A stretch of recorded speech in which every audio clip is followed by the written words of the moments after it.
Berkas penyidikan kasus dugaan pelanggaran kampanye yang memanfaatkan fasilitas negara dengan tersangka calon wakil wali kota Metro Komaruzaman dilimpahkan ke Kejaksaan pada Kamis pagi. Berkas penyidikan dinyatakan lengkap atau P21 oleh Kejaksaan Metro. Pelimpahan berkas turut menghadirkan tersangka Komaru yang didampingi kuasa hukumnya. Melalui kuasa hukumnya, pihak tersangka Komaru menyatakan akan mengikuti proses hukum yang menjeratnya hingga ke tingkat pengadilan mendatang. Meski kini menyandang status sebagai tersangka, namun Komaru tidak ditahan. Komaru kini tetap menjalani kesibukannya berkampanye sebagai calon wakil wali kota Metro pada pilkada mendatang. Seperti diberitakan sebelumnya, pelanggaran kampanye terungkap saat Bawaslu Metro menemukan Komaruzaman membagikan bantuan sosial atau bansos pada 19 September 2024 sebelum cuti dari wakil wali kota Metro.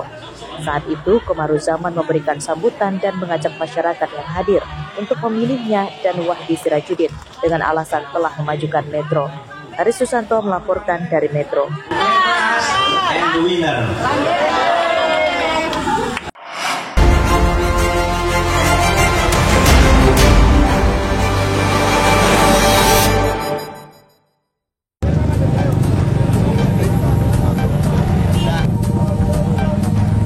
Pedagang kue ditemukan meninggal dunia di dalam siring dekat Lapas Metro di Kelurahan Iring Mulyo, Kecamatan Metro Timur pada Sabtu siang. Korban bernama Mahfudin berumur 54 tahun, warga Metro Pusat. Bukan tontonan, Bu.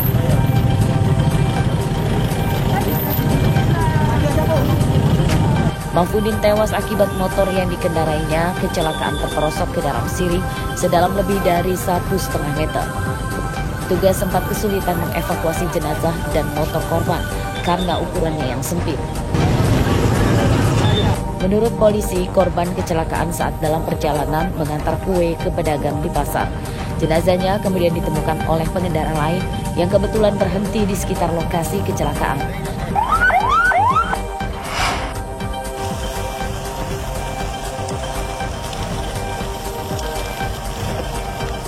Ratusan hektar padang savana di dalam kawasan hutan lindung Taman Nasional Waikambas atau TNWK di Kecamatan Labuhan Ratu, Lampung Timur terbakar.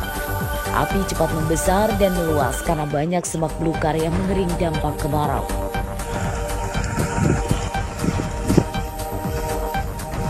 Luas lahan yang terbakar lebih dari 350 hektar. Kebakaran sulit dipadamkan karena titik api sulit dijangkau mobil damkar.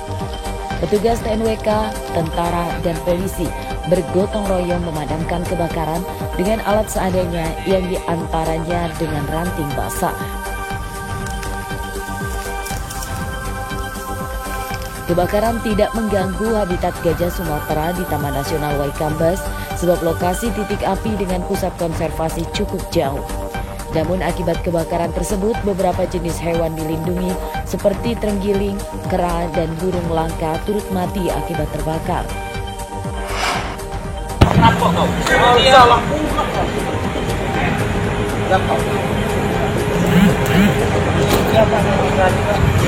Dua preman ini tidak lagi garang saat ditangkap polisi di sebuah minimarket di Jalan Pangeran Diponegoro, Teluk Betung Utara, Bandar Lampung, Minggu malam.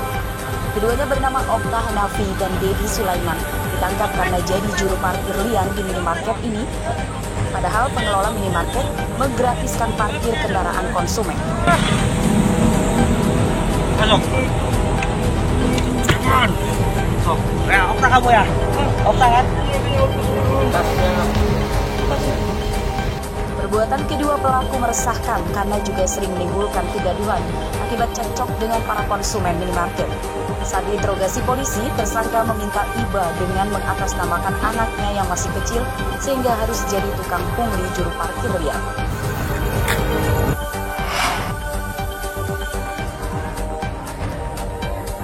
Dua siswa Sekolah Dasar Negeri 1 Durian Payung, Tanjung Garang Pusat, Bandar Lampung, Selasa siang dilarikan ke rumah sakit akibat mengalami keracunan makanan. Mereka mengalami pusing yang disertai muntah-muntah dan badannya lemas diduga setelah memakan jajanan sejenis sosis kemasan yang dijual di kantin sekolah. Polisi dan Dinas Pendidikan yang mendapat kabar ini langsung mendatangi sekolah untuk melakukan penyelidikan. Tim Inafis Polresta Bandar Lampung menyita beberapa sampel makanan kemasan, makanan buatan seperti gorengan, dan minuman buatan seperti es teh dan es buah yang dijual di kantin sekolah.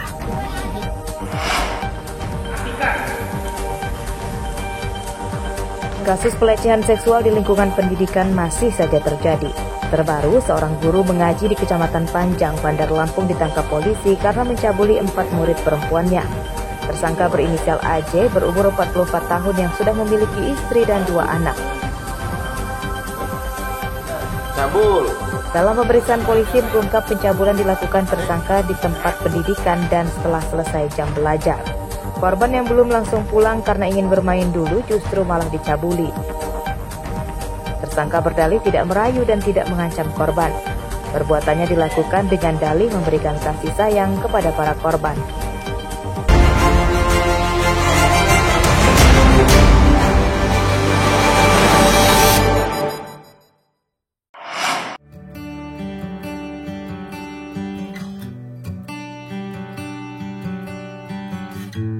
Air bersih jadi barang mahal bagi warga desa Sukabanjar 2 Ujung Rembun, Kecamatan Lumbok, Seminung, Lampung Barat.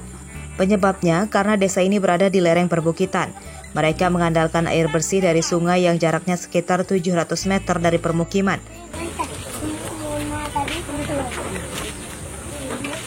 Menurut warga, mereka tidak membuat sumur sendiri karena biaya sangat mahal dan belum tentu mendapatkan air. Warga kini mengandalkan air dari bak umum yang dibuat pemerintah desa. Air tersebut berasal dari sungai yang dialirkan melalui pipa dan didorong dengan mesin turbin. Jauh kalau sumber airnya tuh. Kalau sejaman lah kalau di jalan. Ibu kenapa ngambil airnya di bak itu? Ya kan berhubung itu dekat.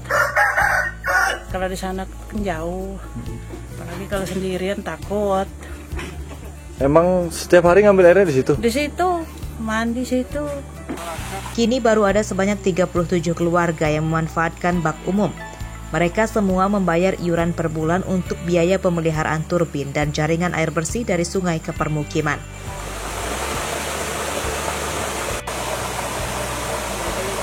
Ini salah satunya yang kita lihat, salah satu turbin penyedot air atau pendorong air. Ini untuk memenuhi kebutuhan masyarakat saya 37 kakak. Dengan 1 titik kincir atau turbin air ini. Ini alhamdulillah sampai saat ini tidak terlalu berkendala. Mereka mampu atau alat ini mampu memenuhi kebutuhan masyarakat di Pemangku 3 Margajaya Pekono Jurmun ini, Pak. Warga dan pemerintah Desa Sukabanjar 2 Ujung Rembun, Lampung Barat berharap bantuan pemerintah kabupaten, provinsi atau pusat untuk membangun sarana air bersih yang lebih layak dan biaya perawatannya murah. Rosandi melaporkan dari Lampung Barat.